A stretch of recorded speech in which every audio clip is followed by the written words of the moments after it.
Moi, déjà quand je suis rentrée, donc ils se sont présentés et après ils m'ont demandé de me présenter. Donc ils m'ont posé beaucoup de questions en fait sur ce que j'avais dit tout simplement pendant ma présentation. Je me suis présentée pendant 2-3 minutes à peu près. Et donc après, ils ont repris beaucoup d'éléments de ma présentation. Ensuite, ils m'ont posé quelques questions sur Sciences Po en lui-même et sur moi et Sciences Po, c'est-à-dire dans quelles associations j'aimerais bien m'investir, quel master j'aimerais faire, tout ça. Donc finalement, grâce à ma présentation, j'ai pu un peu... je suis tombée sur un jury qui finalement s'est vraiment appuyé sur ce que j'avais dit, donc ça a été un bon point pour moi, puisque du coup, je maîtrisais plutôt bien ce que j'avais dit dans ma présentation, évidemment, donc c'était quelque chose de bien pour moi. Donc ils ont surtout insisté là-dessus, en fait.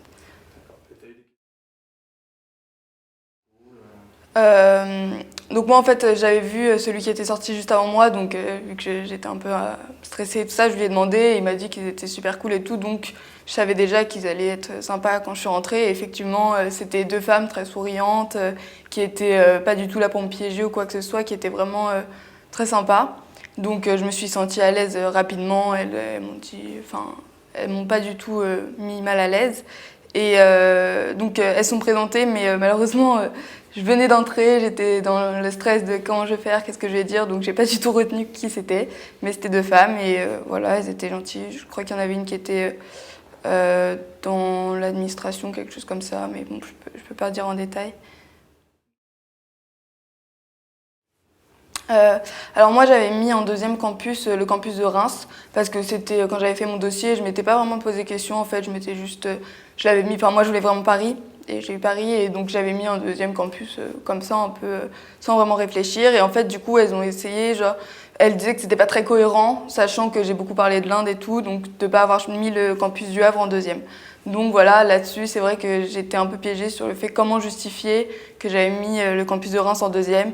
Mais bon, je l'avais mis en deuxième et je pense qu'elles ont plutôt bien compris que je l'avais mis, voilà, et j'ai plus ou moins bien justifié, donc finalement c'est passé.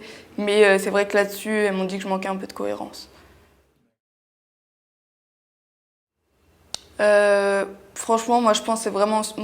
Dans mon cas en tout cas, j'ai eu de la chance parce qu'ils sont vraiment appuyés sur ma présentation.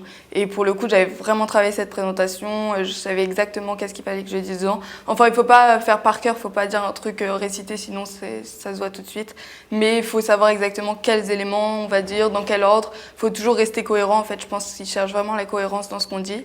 Donc, où on parle de nos points forts, sans forcément dire, voilà, je suis super fort parce que, mais en montrant qu'est-ce qui finalement fait que on a un profil intéressant, en présentant son projet professionnel, donc ses qualités, et en disant finalement pourquoi Sciences Po est bien pour nous.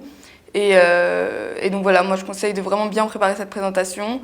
Ensuite, c'est vrai qu'il faut, bon, il y a quelques questions bateau, par exemple, moi ils m'ont demandé qu'est-ce que je ferais si c'était quoi mon plan B. Donc là, il faut savoir quand même quoi répondre. Il y a quelques questions comme ça qui risquent de tomber. Donc là, il faut avoir des réponses plus ou moins préparées. Maintenant, je pense pas que ce soit la peine de se préparer à n'importe quelle question et tout ça, parce que de toute façon, il y aura des questions qu'on n'aura pas préparées. Mais c'est vrai qu'il y a quelques questions à préparer quand même, je pense.